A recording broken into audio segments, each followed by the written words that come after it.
कौमी क्रिकेटर शाहीन आफरीदी 3 फरवरी बरोज़ जुम्मे को साबिक कप्तान शाहिद आफरीदी की साहिबजादी इंशा के साथ रिश्ता-ए-अज़दवाज में मुंसलिक हो गए। शाहीन का निकाह कराची में हुआ, जिसमें साबिक कप्तान मिसबाह-उल हक समेत बाबर आजम, शादाब खान, सरफराज अहमद समेत दीगर क्रिकेटर्स ने शिरकत की।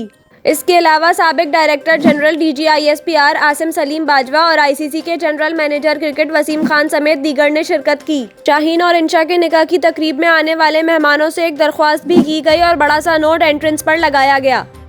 नोट पर शाहीन और इंशा की जानिब से दर्ज था कि दूल्हा और दुल्हन आप सबसे दरख्वास्त करते हैं कि इस तकरीब में बाहरी दुनिया से राब्ता मुनक़ता करके इनके खास लम्हात में शरीक हों।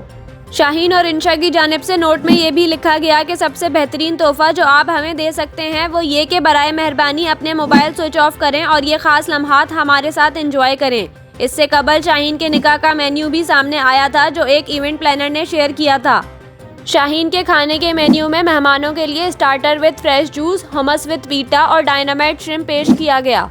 स्टार्टर के बाद मेन कोर्स में chicken chargha, mutton seekh kebab, mutton chops, fry chilli fish, mutton korma, biryani, dry beef with chilli, सब्जी में पालक, सलाद और चटनी थी। इसके अलावा मीठे में गुलाब जामुन, पान मसाला और कश्मीरी चाय भी मेहमानों को पेश की गई।